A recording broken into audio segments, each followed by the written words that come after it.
एक बार की बात है कि एक राजा और उसका वजीर दोनों बहुत मुश्किल में थे क्योंकि दोनों के कोई बेटा नहीं था। दोनों की यह एक सी मुश्किल उन दोनों को एक दूसरे के और करीब ले आई थी। वे एक दूसरे के साथ ही में खुश रहते। दोनों अलग अलग तो बस कभी कभार ही दिखाई पड़ते। जहाँ राजा रहता वहीं उसका वजीर भी रहता और जहाँ वजीर रहता राजा भी वहीं मिलता। एक सुबह वे दोनों जंगल में शिकार करने गए। वहां उनको एक साधु मिल गया जो आग के सामने उकड़ू बैठा हुआ था। लगता था कि वह पूजा कर रहा था क्योंकि उसने आने वालों की तरफ देखा ही नहीं। राजा बोला, चलो चलकर इससे बात करते हैं। हो सकता है कि यह भला आदमी हमारा कुछ काम कर दे। सो दोनों ने उसके सामने लेटकर उसको प्रणाम किया और अपना दुखड़ा रोया। सिर नीचे झुकाए झुकाए ही साधु बोला, तुम दुखी मत हो। तुम लोग दुखी बिल्कुल मत हो। लो ये 2 आम ले जाओ, एक आम तुम अपनी पत्नी को खिला देना और यह दूसरा आम दूसरे की पत्नी को खिला देना। तुम दोनों की पत्नियों के बच्चे हो जाएंगे।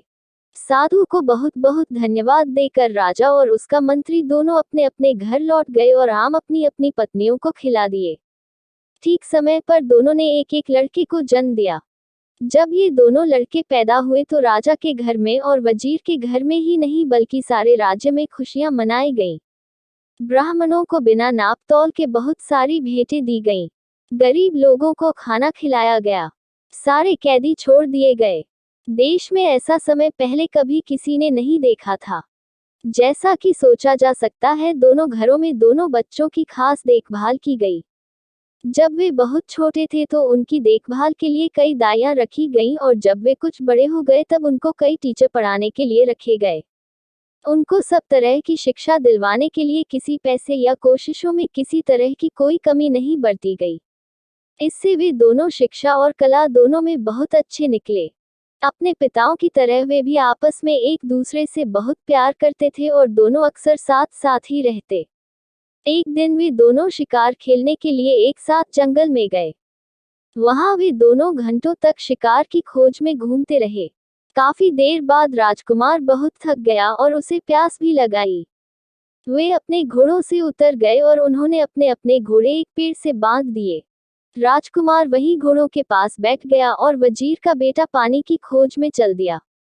उसको जल्दी ही एक छोटी सी नदी मिल गई। वह राजकुमार की प्यास को तो भूल गया और उस नदी के स्रोत को ढूंढने चल दिया। वह 1-2 मील ही गया होगा कि उसको उसका स्रोत मिल गया। वहां उसने एक बहुत सुंदर परी को एक शेर के सहारे बैठा देखा। उसने यह भी देखा कि वह शेर उस परी से डरा हुआ था। यह दृश्य देखकर तो वह आश्चर्य से चौंक गया और इसे बताने के लिए राजकुमार के पास दौड़ गया। साथ में उसने राजकुमार को पिलाने के लिए थोड़ा सा पानी भी साथ ले लिया। जब वजीर का बेटा राजकुमार के पास पहुंचा तो राजकुमार ने पूछा, अरे इतनी देर तक तुम कहाँ रह गए थे? और तुम ऐसे डरे डरे से क्यों दिखाई दे रहे हो, तुम्हें क्या हुआ है? वजीर के बेटे ने जवाब दिया, कुछ नहीं कुछ नहीं। राजकुमार बोला, कुछ तो हुआ है। तुम्हारा चेहरा बता रहा है कि तुम्हारे साथ जरूर ही कुछ हुआ है। तब वजीर के बेटे ने उसे बताया कि उसने एक बहुत सुंदर लड़की को देखा है। वह शेर के सहारे बैठी हुई थी और वह शेर उससे बहुत डरा हुआ लग रहा था। ऐसा था उसकी सुंदरता का जादू। राजकुमार बोला, मैं भी ऐसी लड़की को देखना चाहूंगा। तुम मुझे उसके पास ले चलो।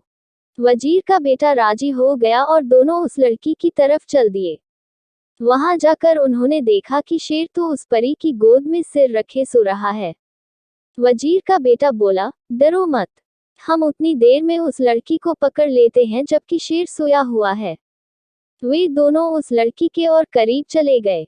वजीर के बेटे ने शेर का सिर उठाया और उसको जमीन पर लिटा दिया, जबकि राजकुमार ने लड़की को पकड़ा और उसको साथ लेकर वहां से चल दिया।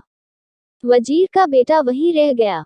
जब शेर जागा तो वहां वजीर के बेटे के अलावा किसी और को न देखकर बोला, अरे वह परी कहाँ गई? तो दोस्तों, आपको ये कहानी कैसी लगी? कमेंट करके जरूर बताएं और नेक्स्ट पार्ट के लिए हमारे चैनल इन्फॉर्मेटिव हिंदी स्टोरीज को जरूर सब्सक्राइब करें।